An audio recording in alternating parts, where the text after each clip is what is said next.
This video is about the preparation of carboxylic acids. Carboxylic acids tend to be the starting material for a lot of reactions, but they can also be made from practically any carboxylic acid derivative by hydrolyzing it, i.e. reacting them with water or in the presence of water. The derivatives that are most easily hydrolyzed are the acyl chlorides and acid anhydrides. But of course, it's a bit redundant to make carboxylic acids from these derivatives because they must have been made from the carboxylic acid in the first place. Esters are also readily hydrolyzed into carboxylic acids, and there are two ways to do this. You can either do it under acidic conditions, with sulfuric acid for example, or under basic conditions with, say, sodium hydroxide.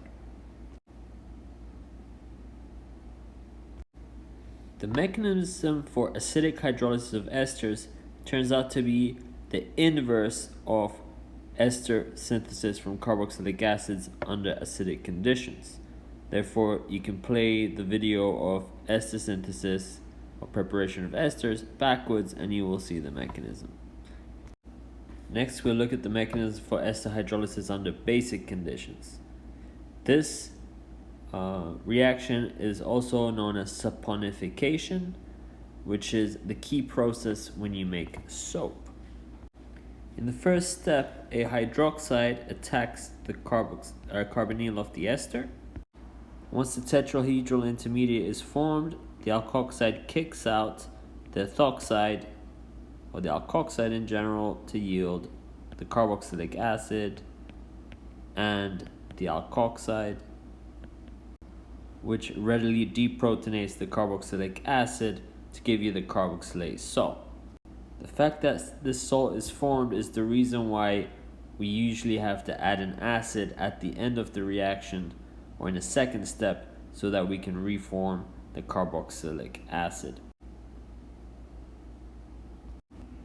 Just as a note on the side, notice that the acyl carbon-oxygen bond is the one that is being cleaved and the alkyl CO bond remains intact.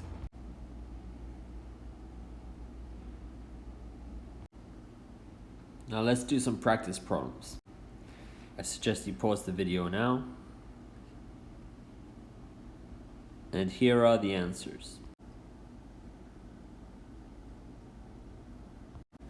Amides are very unreactive, but you can still hydrolyze them to form carboxylic acids.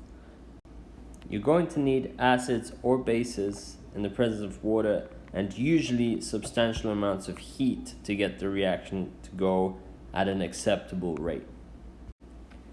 Basic conditions are much more effective, but of course if you want to isolate the carboxylic acid, you are going to need to add an acid at the end to protonate the carboxylate salt that would form under basic conditions.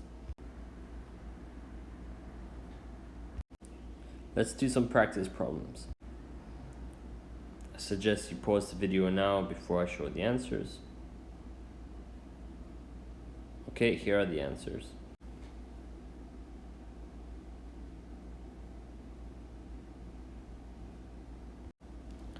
Last but not least, there's nitrile hydrolysis.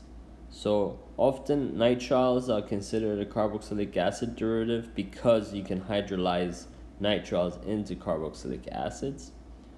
It's interesting that depending on your conditions, you can either get a carboxylic acid or an amide out of your nitrile. The amide is technically an intermediate, but if you do not add enough heat, you will stop the hydrolysis of the amide into the carboxylic acid throughout the process.